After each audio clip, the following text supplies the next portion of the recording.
구약 성경 가운데서 다윗의 시편이 다른 성경보다 더 우리가 읽고 묵상할 때 감동적인 것이 무엇 때문이겠습니까? 모세의 오경이나 역사서는 주로 역사적인 사건과 인물 중심으로 일어나는 일들을 기록하는 것이 중심적인 그런 소재가 됩니다. 그리고 선지서는 하나님 편에서 이 땅을 향하여 주시는, 위에서부터 땅으로 우리 인생들에게 주시는 그런 말씀이라 한다면은 이 다윗을 비롯한 이 시편은 방향성이 전혀 다른 것이죠. 그러니까 이 다윗과 시인들이 하나님의 성품과 또 하나님의 자신의 인생 가운데 일하시는 그것을 깊이 묵상하고 바로 신앙 고백이자 자신의 찬송의 시로서, 그래서 인간의 신앙 고백으로 하나님께 올려드리는 그런 성향이 이 시편에는 강한 것이죠. 그래서 우리가 동일한 성경을 가지고 동일한 인생의 희노애락을 경험한 그 시인의 그 마음을 우리가 이 시편을 통해서 깊이 우리가 경험할 수 있기 때문에 선지서라든지 역사서라든지 모세 오경보다 훨씬 우리 성경에 가까운 그런 마음을 이 시편에서 경험을 할 수 있는 것입니다. 오늘 이 31편의 우리 마지막 부분, 오늘 19절부터 마지막 부분까지 오늘 살펴보도록 하겠습니다.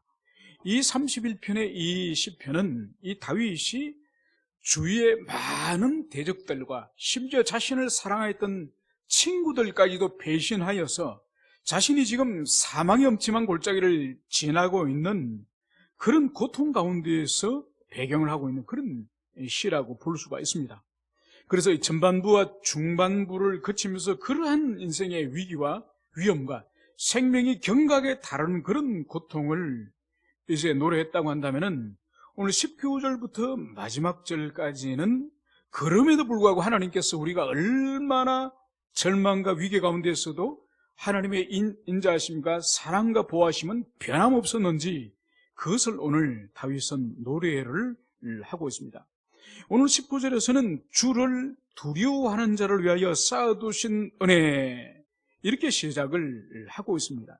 여기서 주를 두려워하는 자를 위하여, 그래서 여기서 두려워한다는 이 의미를 우리가 살펴볼 필요가 있습니다.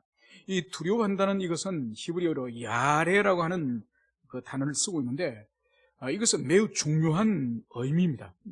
그래서 이 야레라고 하는 이 두려워한다는 것은 우리가 막연하게 어떤 공포의 대상을 향해서 두려워하는 그런 의미가 아닙니다. 이것은 야레라고 하는 의미는 우리 한글 성경에서도 잘 번역을 했습니다. 공경, 경외, 이렇게 번역을 하고 있는데, 그러니까 경외의 의미가 뭔가 하니까 높이면서 두려워하는 어려움을 말합니다.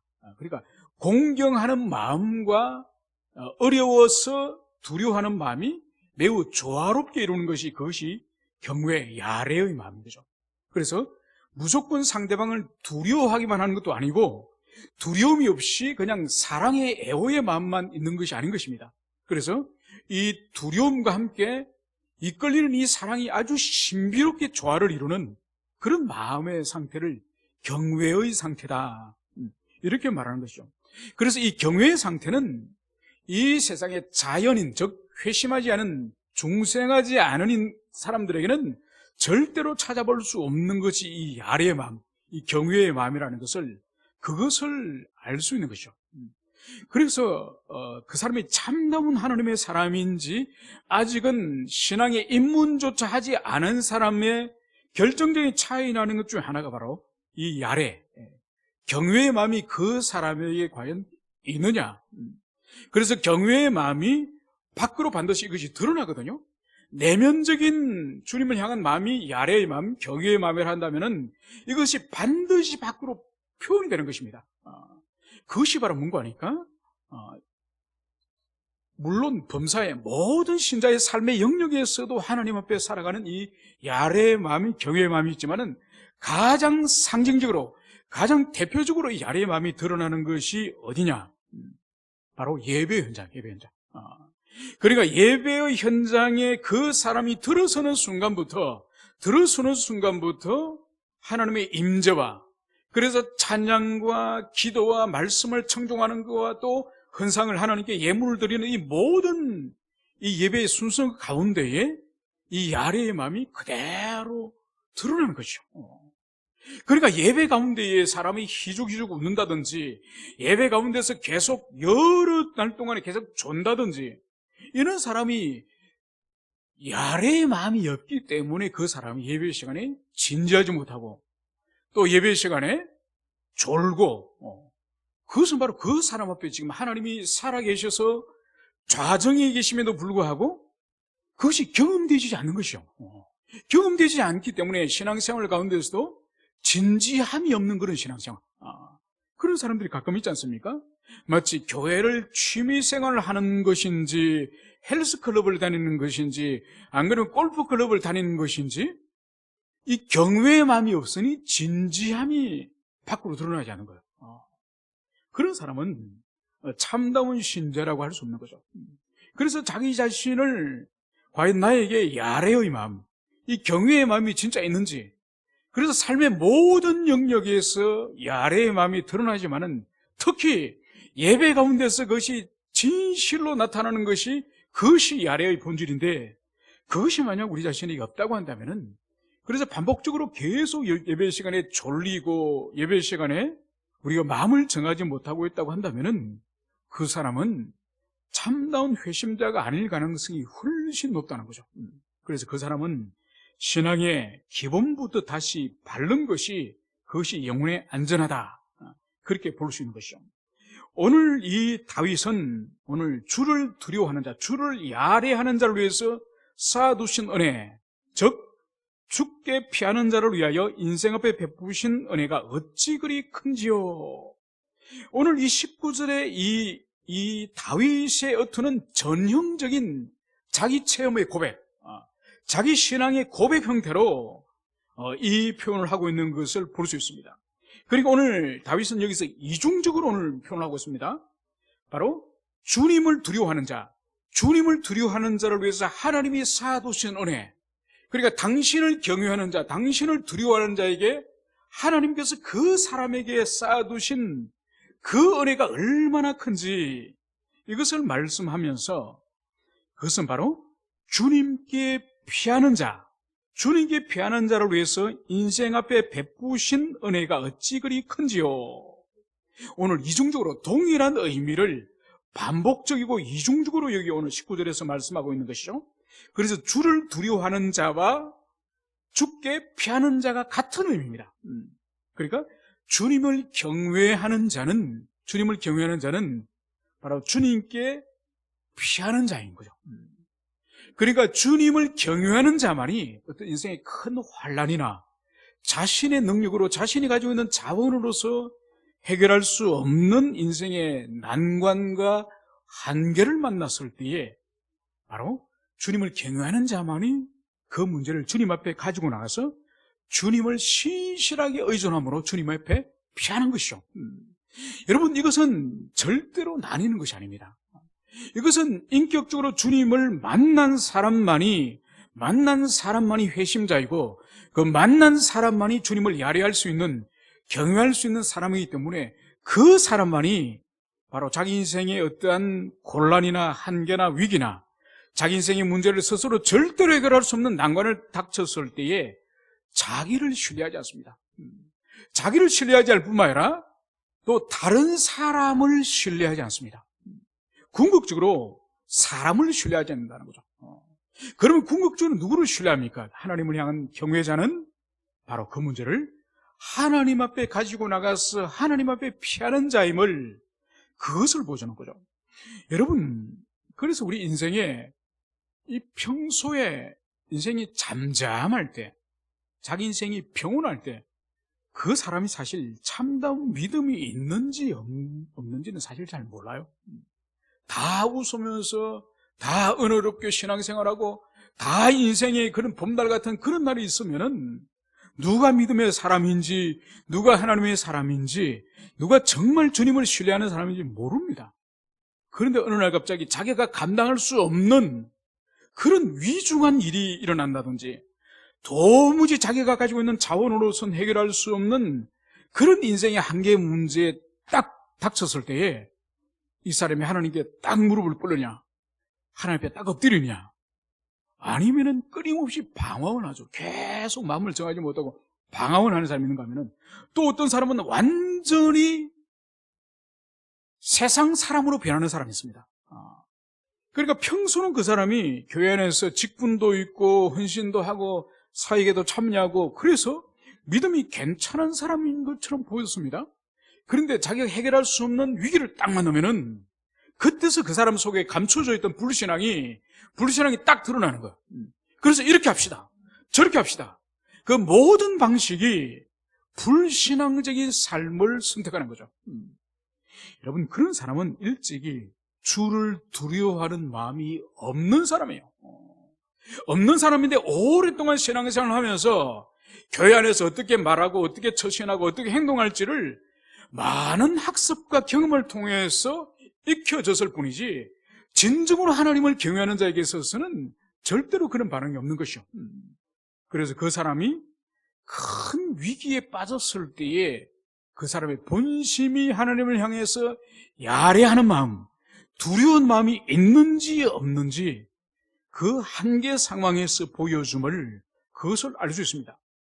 이제 다윗은 하나님을 두려워하는 자, 하나님께 피하는 자에게 오늘 하나님이 무엇을 준비하셨다고요? 인생 앞에 베푸신 은혜가 어찌 그리 큰지요. 이 인생 앞에 베푸신다는 이것은 뭔가 하니까 이 인생은 이 세상의 사람을 말하는 거예요. 그러니까 이 31편에 따르면은 다윗을 끊임없이 참수하거나 다윗을 끊임없이 무모하게 그렇게 공격하고 또 입으로서 구설수에 올리는 그런 대적들, 그 대적들 앞에서 하나님께서 베푸시는 은혜가 어찌 그리 큰지요. 이 말씀을 여기서 하고 있는 거죠. 여러분, 이것은 시편 23편에서 다윗 자신이 원수의 목전에서 주님께서 내게 상을 베푸시나이다, 이 말씀과 매우 맥을 같이 하고 있는 거죠. 그러니까 시편 23편에서도 여호와께서 자신의 인생에 부족함이 없는 모든 것을 채워주시고 공급하시는 목자임을 다윗이 고백하지 않습니까? 그러면서 자신의 인생이 깊은 사망의 골짜기를 헤매고 대적들로 둘러싸여 있고 인생이 사면초가 같은 그 상황 가운데서도 주님이 어떻게 하셨다고요? 그 원수들이 본 앞에서 큰 잔치상 같은 그런 풍성한 식탁을 주님이 베풀어 주셨음을, 그것을 다윗이 고백하는 거죠. 그리고 오늘 여기서도 인생들 앞에 베푸신 은혜가 어찌 그리 큰지요.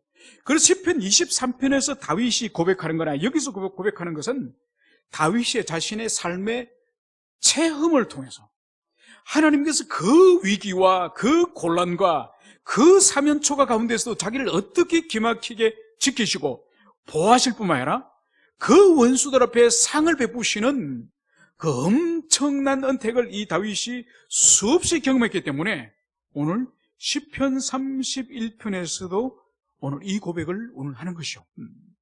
여러분, 우리 지체들 가운데서도 이러한 은혜를 많이 우리가 경험을 합니다. 그러니까 인생에서 좋은 날, 평온하고 좋은 날 하나님이 주신 은혜는 우리가 다 까먹고 다 잊어버립니다. 그런데 정말 우리가 절망에 빠지고 위기 가운데서 내 힘으로는 도저히 해결할 수 없는 정말 하나님만 바라보는 그런 사면초가 가운데서 기막히게 주님께서 사람을 보내시든지 기막히게 기도를 통해서 그분께서 응답을 해주시든지 기막히게 우리 힘으로 도무지 해결할 수 없는 사람의 마음을 주님께서 마음을 바꿔놓으시는, 그래서 우리 인생의 문제를 역전시키는 그런 일을 우리로 하여금 종종 경험하게 하십니다.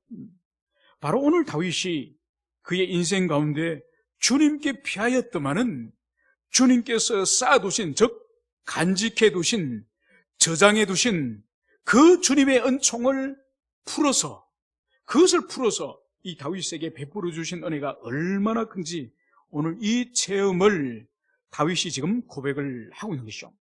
그러면서 오늘 20절에서는 이것을 좀 더 구체적으로 오늘 말씀을 하고 있습니다. 주께서 그들을 주의 은밀한 곳에 숨기사 사람의 꾀에서 벗어나게 하시고 비밀이 장막에 감추사 말다툼에서 면하게 하시리다. 오늘 다윗은 하나님께서 사워두신 은혜, 이 사두신 은혜가 어떤 것인지 더 구체적으로 오늘 설명을 하고 있으니, 바로 그들을 하나님을 두려워하고 하나님을 경외하는 자들 향해서 오늘 주의 엄밀한 곳에 숨기사.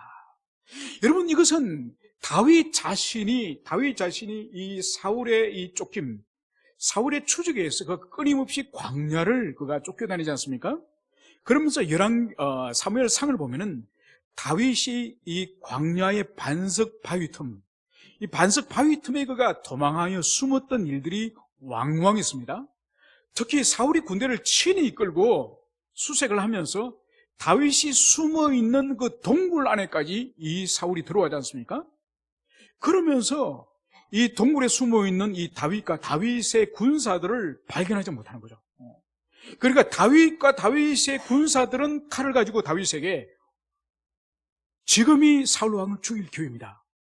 가만히 다가가서 사울 왕을 칼로서 찌르십시오.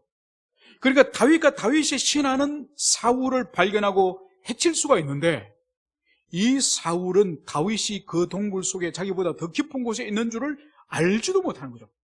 그러니까 하나님께서 그 신묘막측한 방식으로 하나님께서 이 반석에 바위에 숨기신 그런 많은 경험을 이 다윗이 그의 시편이나 사무엘서에서 그것을 고백하고 있음을 볼 수 있습니다. 그리고 사람의 꾀에서 벗어나게 하시고, 여러분, 여기서 사람의 꾀라고 말할 때 이 꾀의 의미는 이것은 뭔가 하니까 악인들이 파놓은 어떤 함정이나 악인들의 어떤 음모를 말합니다. 음모. 그래서 이것은 매우 교모하고 이것은 곤란하기 때문에 이것은 피하기 힘든 그런 것을 말하는 것이죠. 이 경험을 이 다윗의 인생 가운데 하지 않았겠습니까? 그러니까 다윗이 이 경험과 이 위기 가운데서도 오늘 이것을 어떻게 벗어나게 하셨다고요? 바로 사람의 꾀에서 주께서 벗어나게 하시고, 바로 이 다윗의 이 위기, 인생의 위기, 그러니까 다윗이 가는 곳마다 사울이 다윗을 숨겨주는 자에게 큰 벌을 내립니다. 심지어 놋 땅의 그 대제사장, 그 제사장이 있는 놋 땅을 이제 사울 왕이 찾아가지 않습니까? 누군가 신고를 하여서 제사장의 그곳에, 그 하나님의 성막이 있는 그곳에 이제 다윗이 와서 골리앗이 가지고 있던 그 칼도 이제 얻어가고, 그리고 하나님의 성소에 들여졌던 그 진설병 떡, 그 떡도 양식도 다윗이 얻어먹고 갔다. 이 소식을 듣고 그 사울 왕이 군대를 끌고 와서 어떡하죠? 바로 그 제사장 80명을 죽여버립니다. 그러니까 그때에 이 사울은 사실 제정신이 아니죠. 그 일반 백성을 80명을 무고하게 죽이는 것도 큰 죄지만은 하나님의 제사장들을 80명을 죽이고 그 가족을 몰살시키지 않습니까? 그런 걸 볼 때에 이 사울 왕이 가지고 있었던 이 다윗을 향한 적개심, 그리고 다윗을 숨겨주는 자는 제사장도 내가 80명을 죽이는데 이 땅에 어떤 백성이라도 내가 다 진멸하겠다, 그런 각오를 보여주는 것이 바로 놋 땅 제사장 학살 사건이지 않습니까? 그래서 다윗은 백성을 진정으로 위하는 목자였지만은 가는 곳마다 수배를 당하고 있기 때문에 계속적으로 사람들이 이 다윗을 사울 왕에게 이제 신고를 합니다. 그래서 많은 어려움을 다윗이 경험을 하지만은, 그런데 하나님께서 신묘막적하게 다윗이 한 번도 사울 왕에게 잡히는 적이 없습니다. 다 피할 수 있도록 주님께서 주의 은밀한 곳에 숨기신 것을 이 다윗이 경험하지 않겠습니까? 그리고 오늘 20절 말미에서는 비밀이 장막에 감추사 말다툼에서 면하게 하시려다. 오늘 다윗에게 있어서 또 하나의 위기는 바로 말다툼에서 면하게 하시리라. 여러분, 말다툼은 대표적인 것은 송사죠, 송사. 서로 재판을 걸고 서로 죄가 있다고 주장하는 이 송사인 것이요. 여러분, 그래서 재판에 하면 휩쓸리면, 오늘날에도 재판에 송사 휩쓸리면 얼마나 힘듭니까? 그죠? 검찰에서 와라 그러고 법원에 출석하라 그러고. 여러분, 그래서 우리 옛말도 있지 않습니까? 송사 좋아하면은 집구석 망한다, 이런, 저희 어릴 때 어르신들께서 항상 이야기하시더만요. 그러니까 송사를 하면은 단순히 재판 비용의 문제가 아니라 그 송사가 이기고 지는 문제 때문에 온 집안 식구가 그 재판 송사에 매달리게 되면은 집안에 자식 키우는 문제나 짐승 키우는 문제나 농사 짓는 문제나 뭐 하나도 마음을 쓸 수가 없다는 거죠. 그래서 송사에 휘말리면은 집안이 망한다고 하는 이유가 그 정도로 송사가 두려운 일이죠. 그래서 이 다윗에게 있어서도 이 말다툼, 이 다윗을 향한 이 고소 고발, 그리고 다윗을 향해서 탄핵하고 저주하는 이 입으로서 벌어지는 이 전쟁에 대해서 오늘 주님께서 엄밀한 장막, 비밀의 장막에서 오늘 다윗을 지키시고 보호하셨다, 이 말씀을 여기서 하시는 거죠. 여러분, 사실 우리가 경험하는, 우리 한 사람 한 사람이 한 가정 한 가정이 경험하는 그런 인생의 어떤 위기나 곤란이나, 여러분, 이것은 사실 하나님의 보호하심과 하나님 지키심에 비하여서는 아주 작은 일부예요. 아주 작은 일부예요. 그러니까 우리가 사실 어떤 영적인 손길과 하나님의 손길을 알지 못해서 그렇지, 알게 된다면은 우리가 얼마나 더 위험한 길을 다니며 더 위험한 상황과 위기를 만났는지 모릅니다. 그 중에 구체적으로 어떤 일이 발생하고 사고가 발생한 것은 실제로 일어날 수 있는 위험이 만약 1000이고 100이라고 한다면은 그 가운데 하나님께서 대부분 보호하시고 대부분 막으시고 아주 특별한 하나님의 섭리라든지 우리를 다루시고 우리의 죄를 드러내시고 우리를 꺾으시고 우리를 깨치시기 위해서 아주 일부분의 위험만 주님께서 우리에게 드러내시는 거죠. 그래서 대부분의 일들은 성령께서, 주님께서 우리를 다 보존하시고 막으시는 거예요. 만약 주님과 성령께서 그것을 하나도 보호하지 않으시고 하나도 주님께서 방패가 되지 않으시고 주님께서 일종의 방탄조끼가 되지 않으시고 다 그대로 악의 세력들이, 사단과 우리를 해코지하려고 하는 악의 세력들이 공격하는 대로 우리를 다 내버려 둔다면 우리는 진작 망합니다. 진작 우리는 넘어지고 진작 망하는 것이죠. 그래서 성령께서, 하나님께서 우리를 보호하시고 우리 가정을 지키시고 우리 가정에 철저한 산 울타리가 되셔서 보존하시지만 그 가운데에 우리의 망함이 아니라 하나님의 백성의 교훈과 깨뜨리심과 고치심과 죄를 드러내서 그 사람을 새롭게 하기 위해서 특별한 섭리와 은혜 가운데서 어떤 위험과 위기와 큰 일들을 주님이 허락하시는 거죠. 그래서 우리 가정과 우리 자신에 일어난 일들은, 사고들은, 그 불행한 일들은 하나님의 손이 짧아서, 하나님의 능력이 모자라서, 야, 이것은 내가 도저히 너희들에게 막아주지 못하겠다, 지켜주지 못, 이것이 아니라는 거예요. 주님께서 100이면 100 다 보호할 수 있습니다. 다 보존할 수 있지만은 그 소수의 사건과 소수의 일들은 우리의 유익을 위하여, 우리 가정과 우리 자녀와 내 자신의 죄를 깨뜨리고 내 자신의 탐욕과 내 자신의 악한 본성을 깨뜨리고 나를 고치기 위하여서 주님이 허락하시는 거예요. 막지 못하는 것이 아니라 허락하신다는 그것을 우리는 기억해야 될 것입니다. 이제 다윗은 담대하게 이렇게 말합니다. 여호와를 찬송할지어다. 여러분, 여기서 찬송할지다, 우리 성경은 찬송할지라고 번역하였는데 이 히브리 바루크라고 하는 이 단어는 찬송하다는 의미도 있지만은 또 다른 의미는 뭔가 무릎을 꿇다. 이것은 그래서 여기서 여호와 앞에 무릎을 꿇을지어다, 여호와를 찬송할지어다, 이 두 가지 다 번역이 가능한 겁니다. 그래서 왜 이제 이 다윗은 이제 하나님을 찬송하라, 하나님 앞에 무릎을 꿇고 그분을 경배하라, 이제 이 말씀을 하는지를 우리가 살펴보겠습니다. 바로 견고한 성에서 그의 놀라운 사랑을 내게 보이셨음이로다. 여러분, 지금까지는 하나님의 은총에 대하여서 오늘 다윗은 소극적으로 하나님의 역사하심을 그렇게 설명했습니다. 그래서 주께서 은밀한 곳에 나를 숨기시고 주께서 비밀한 장막에 나를 감추시고, 숨기고 감추는 그런 하나님의 소극적인 사역을 이제 지금까지 한다면은 이제부터 여호와를 찬송할지라면서 이제 다윗은 견고한 성에서 그의 놀라운 사랑을 내게 보이셨습니다. 그러니까 다윗에게 이제 하나님께 적극적으로 보여주신 놀라운 사랑 때문에 이제 하나님을 적극적으로 찬송하고 이제 그분 앞에 무릎을 꿇고 경배하라, 이 말씀을 여기서 하고 있는 것이죠. 이제 하나님의 이 사랑, 보여주신 사랑이 뭔지를 22장에서 이렇게 말씀하고 있습니다. 내가 놀라서 말하기를 주의 목전에서 끊어졌다 하였사오나 내가 주께 부르짖을 때 주께서 나의 간구하는 소리를 들으셨나이다.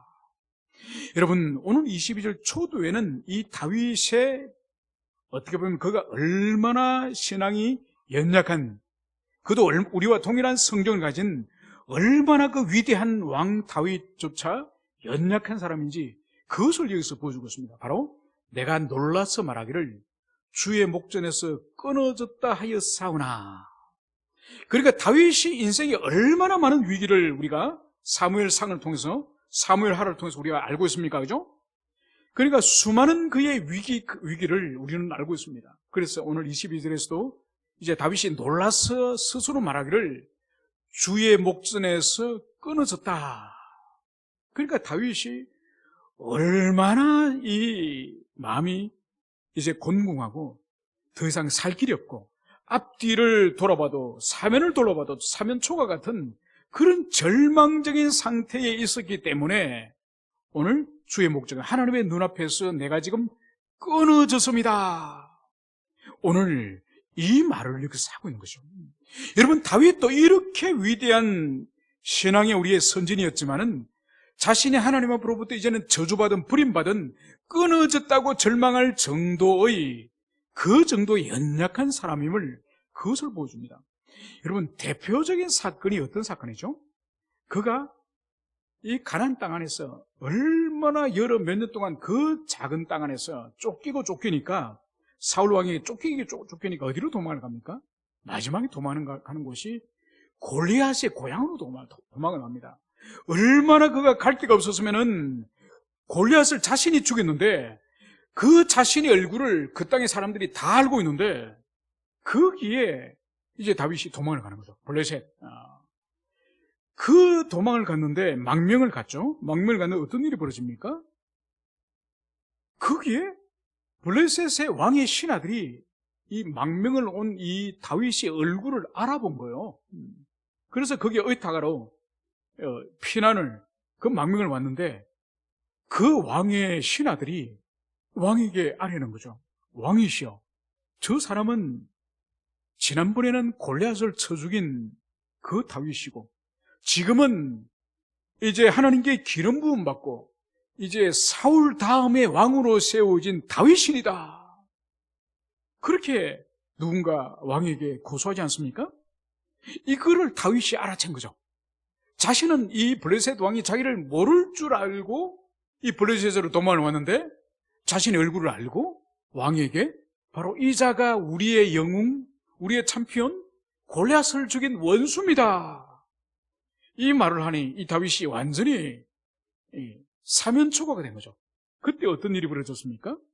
다윗이 꾀를 낸 거죠. 꾀를 내서 그 자리에서 다윗이 간질병 걸린 사람, 미친 사람의 흉내를 냅니다. 그래서 입에 막 하얀 거품을 흘리면서 이 손으로는 이 담벼락을 막 긁으면서 미친 사람처럼 그렇게 행동을 하는 거죠. 그렇게 하니까 블레셋 왕이 뭐라 그러죠? 신하들은 저자는 다윗입니다, 저자를 죽여야 됩니다, 그렇게 진을 하니까 블레셋 왕이 다윗은 그냥 웬 미친 놈을 내 앞에 있느냐, 그러면서 다윗을 오히려 쫓아보냅니다. 그러니까 구사일생을 경험한 거죠. 여러분, 여기서 무엇을 볼 수 있습니까? 여러분, 여기서 다윗이 얻은 기지나 재치를 보면 우리가 정답이 아니에요. 여러분, 다윗의 어떤 거품을 물고 미친 사람처럼 손으로 벽을 끓는 것도 하나의 재치자 기지지만은 여기서 우리가 볼 수 있는 것이 뭔가 하니까 그 짓을 보고, 다윗의 그 하는 짓을 보고 미친 사람이라고 믿게 하는 존재가 누군가요? 그 왕에게, 그 왕의 마음에 다윗이 아니라 미친 사람으로 보이도록 마음을 움직이신 분이 여호와 하나님인 거죠. 그래서 이 일을 통해서 다윗이 살아나면서, 야, 내가 그 왕 앞에서 정말 내가 연기를 잘했어, 내가 정말 미친 사람처럼 완벽한 연기를 해서, 여러분 그렇게 생각했을까요? 아니면은 나의 그 짓을 보고 정말 블레셋 왕이 나로 하여금 미친 사람으로 여기도록 하나님께서 그 마음을 붙잡아 주셔서 그 마음에 그렇게 역사하여서 내가 구사일생으로 살아났다, 이 마음을 먹었을까요? 후자죠, 후자. 그래서 다윗은 그 위기 가운데서 자신을 보호하시는 그 하나님을 경험했기 때문에 오늘 이 말씀을 기록할 수 있는 것입니다. 그래서 자신이 하나님의 목전에서 끊어졌다, 그 정도로 절망하고 있을 때에 오늘 이 다윗은 완전히 절망하지 않았다는 것을 보여주는 것이 바로 그 목전에 끊어진 상황 가운데서도 내가 주께 부르짖을 때에 주께서 나의 간구하는 소리를 들으셨나이다. 여러분, 성경에는 기록하고 있지 않지만은 다윗이 미친 척을 할 때에, 그 신하들과 왕이 보는 앞에 미친 척을 할 때에 아마 다윗은 행동은 밖으로 이상한 짓을 하지만은 마음으로는 하나님께 간절히, 하나님, 이 위기를, 이 사면초가 같은 이 상황을 하나님 당신께서 이겨낼 수 있습니다, 당신께서 문제를 해결할 수 있습니다. 아마 이 다윗이 기도하지 않았겠습니까? 그 기도를 주님이 들으시고 응답하시고 그 블레셋 왕의 눈을 흐리게 하여서 다윗이 아닌 다른 미친 사람으로 보게 하여서 다윗이 살아난 것이요. 여러분, 그렇기 때문에 우리가 위기 가운데 빠졌을 때에, 내 힘으로 도무지 더 이상 그 문제를 해결할 수 없을 때에, 그때는 너무너무 사실 우리가 하나님을 새롭게 만날 수 있는, 우리가 하나님의 성품과 그분의 인자하심과 그분의 도움을 경험할 수 있는 최고의 교회, 최고의 교회. 여러분, 인간은 그런 바닥에 떨어보지 않고 바닥을 쳐보지 않으면 하나님을 의존하지 않는 인생이 우리예요. 여러분, 물론 평소 좋은 일들이 있고 하나님이 계속 은혜를 주실 때에 인생이 평온할 때도 하나님을 간절히 의존하는 것이 참 좋은 신앙이죠. 얼마나 좋습니까? 그죠? 그러나 우리 인생들이 그러지 못합니다. 그렇기 때문에 주님께서 한번 우리를 내면에 있는 더러운 것을 확 제거하기 위해서, 불순물을 확 걸러내기 위해서 사용하는 방식 중 하나가 도무지 우리 힘으로 해결할 수 없는, 우리의 능력을 해결할 수 없는 그런 역경과 환란을 우리 인생에 군데군데 주십니다. 그러니까 그것을 우리가 경험하면은 보통 신앙의 사람들은 미치려고 하는 거예요. 미치려고. 그래서 도대체 하나님은 나에 대해서 관심이 있는 것입니까? 나는 하나님께 버림받은 자가 아닙니까? 내 인생에는 왜 이런 어려움들이 있습니까? 이러면서 하나님을 원망하고 하나님 앞에 절망을 하고 세상적인 방식을 따라서 살고 싶은 유혹이 막 일어나지 않습니까? 그것이 아닌 거죠. 하나님께서 더 나를 순결하고 나를 정금과 같이 나를 빚기 위해서 특별한 하나님의, 어떻게 보면은 훈련소 그렇게 생각해야지 그 문제를 비관하거나 절망하거나, 그것은 절대로 하나님의 출제 의도, 하나님의 고난을 허락하시는 출제자의 의도가 아님을, 그것을 우리가 깊이 마음에 새게 할 것입니다. 그러면서 이제 23절에서는 오늘 다윗은 이렇게 말씀을 하고 있습니다. 너희 모든 성도들아 여호와를 사랑하라. 여호와께서 진실한 자를 보호하시고 교만하게 행하는 자에게 엄중히 갚으시니라. 오늘 다윗은 모든 당신의 백성들에게 왕으로서, 오늘 왕으로서, 그리고 믿음의 선진으로서 자신의 백성뿐만 아니라 우리 모든 인생들에게 바로 하나님을, 여호와를 사랑하라, 이것을 명령을 하고 있습니다. 여러분, 이 세상은 결국은 두 종류의 사람밖에 없습니다. 두 종류, 바로 뭔가 하니까 하나님을 사랑하는 사람과 하나님을 사랑하지 못하는 사람이 결국은 두 인류. 많은 분류들이 있지만은 다 신앙 안에서는 통폐합해서 하나님을 인격적으로 사랑하느냐, 아직 하나님을 사랑하지 못하느냐, 여러분 결국은 이것이 두 종류의 인간입니다. 그런데 하나님을 사랑하지 못하는 사람은 불행한 사람이죠. 그 사람이 아무리 많은 소유를 가지고 있고 세상에서 높은 지위를 가지고 있고 많은 사람이 박수를 치고 존경하고 이름 알려진 유명한 사람이라 할지라도 그 사람이 하나님을 사랑하지 못하는 자는 하나님의 사랑을 알지 못하기 때문에, 하나님의 사랑을 입지 못하기 때문에 사실 가장 불쌍한 사람이죠. 심지어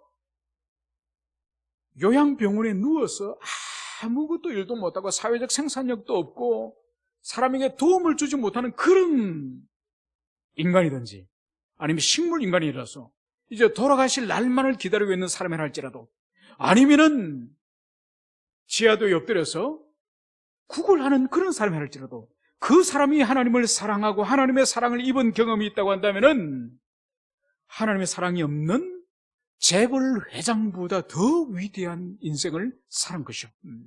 그래서 오늘 다윗은 그의 백성들에게, 또 믿음의 후진인 우리들에게 담대하게 명령하기를 여호와 하나님을 사랑하라, 이것을 명령하는 것입니다. 여러분, 이것은 우리 또한 우리들의 자녀들에게, 우리의 이웃들에게, 우리가 목양하는 영혼들 향해서 하나님을 사랑하는 사람이 되십시오. 이 세상에 무엇을 잃어버리고 놓친다 할지라도 하나님을 사랑하는 것을 잃지 마십시오. 이렇게 우리는 권면할 수 있는 사람이 되야 되는 것입니다. 그러면서 이제 하나님은 진실한 자를 보호하시고 교만한 자에게 엄중히 갚으신다. 오늘 다윗은 하나님의 성품에 대해서 말씀을 하고 있습니다. 여기서 진실한 자라고 오늘 번역을 하였는데, 더 엄밀히 말해서는 신실한, 이 신실하다는 것은 하나님과의 언약적인 관계 안에 신실함을 말하는 것입니다. 그래서 언약적 관계 안에 신실한 자는 하나님이 끊임없이 보호하시고 지키심을, 그것을 말씀을 하고 있습니다. 그런데 교만한 자, 즉 하나님이 마음이 없고 마음이 높아진 자에게는 하나님께서 엄중히 갚으신다. 바로 그런 인생들에게 있어서는 반드시 주님께서 그 사람의 행위에 합당한 보응을 하시는, 형벌하시는 하나님이다. 그것을 말씀하시는 거죠.